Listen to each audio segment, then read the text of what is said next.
मला वाटतं महायुतीमध्ये कुठेतरी एकमत नाही आहे किंवा ते कुठेतरी कोणीतरी कोणाच्या दबावाखाली कोणीतरी दबावाखाली ठेवण्याचा प्रयत्न करतोय, कोणीतरी दबावाखाली आलेला आहे, अशा पद्धतीचा हा कारभार चालू आहे। मला वाटतं बहुमत आता त्यांना जर महायुतीला मिळालं आहे तर सरकार ते स्थापन करायला पाहिजे होतं, परंतु सरकार स्थापन न करता आज 5 दिवस झाल्यानंतर सुद्धा लोक प्रतीक्षेत आहेत आणि ही बाब अत्यंत लोकांसाठी चांगली नाही आहे।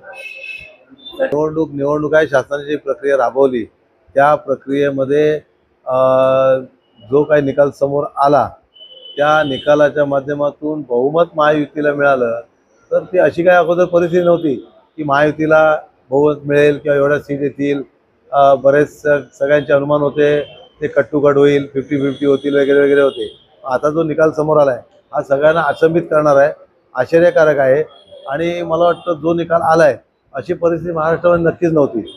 महागाई असेल, बेरोजगारी असेल किंवा विकासाची कामं असतील, भ्रष्टाचार असेल, महिलांचे अत्याचार असतील, अशा पद्धतीने जे काही महाराष्ट्रामध्ये चाललेली परिस्थिती आहे ती निश्चितपणाने एवढं बहुमत त्यांना मिळेल अशी नव्हती। तरी देखील हे निकाल लागले आहेत हे आश्चर्यकारक आहे। संशय निर्माण होतो, त्याची चौकशी करणं हे कोणाचंही कर्तव्य आहे। उद्धव साहेबांनी ते पाऊल उचललं आहे आणि मला वाटतं ते योग्य आहे आणि ते करावंच लागेल कुठेतरी। आणि खऱ्या अर्थाने जर आज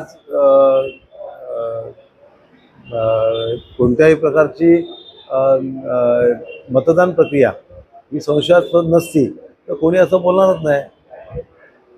तुम्हाला जिंकून पण दिले, चोराच्या उलट्या बोंबा आहेत, त्यांच्याकडे काही मुद्दे नव्हते आणि त्याच्यामुळे आम्हाला गुंड आणि जे ब्लॅकलिस्टेड लोक आहेत किंवा कुविवेकात जे लोक आहेत अशा लोकांच्या माध्यमातून आम्हालावर हल्ला करण्याचा प्रयत्न झाला, मातोश्रीमधून दगडफेक करण्याचा प्रयत्न झाला।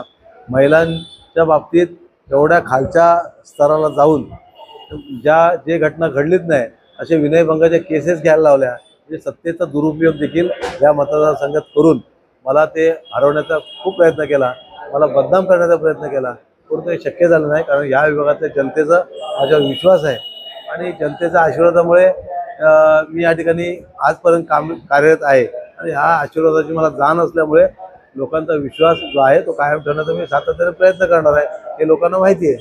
प्रियंका गांधींनी आज शेवटी त्यांनी निवडणूक लढले, निवडून आल्यानंतर शपथ ग्रहण करणं हे साहजिक आहे। लोकप्रतिनिधी लोकांनी जेव्हा निवडून दिलं ते शपथ ग्रहण करणार आणि या देशाला किंवा महाराष्ट्राची लोकप्रतिनिधी म्हणून काम करण्याचा त्यांनी जो त्यांचा उद्देश आहे तो साध्य करण्याचा प्रयत्न करतील। महायुतीच्या बोलणं आहे की लाडकी बहिणाची योजना पुऱ्या महाराष्ट्रामध्ये हे जास्त काम केलेले आहे, तरी आम्ही निवडून आलो। मला वाटतं योजना लोकांसाठी आणणं ही चांगली गोष्ट आहे। लाडकी बहीण ही योजना आणली ही आनंदाची गोष्ट आहे। या सरकारने 1,500 आणली, दुसरं सरकार आलं असं त्याने 3,000 आणली असती, 5,000 आणली असती। उद्धव साहेबांनी किंवा महाविकास आघाडीने जाहीर केलं होतं 3,000 योजना आणू, परंतु योजना ती शेवटच्या टप्प्यामध्ये लोकसभेची निवडणूक झाल्याच्या नंतर आणली गेली आणि खास करून निवडणुकीचा उद्देश समोर ठेवून आणली गेली। हा एक निवडणुकीचा हे फायदा घेण्याचा भाग होता, त्याच्यामुळे काही अंशी त्याचा परिणाम त्याच्यावर झाला आहे आणि योजना नव्याने सुरू झाली। नव्याने सुरू झाल्यानंतर लोकांना त्याचं आकर्षण वाटलं, तर त्याचा परिणाम देखील झालेला असावा।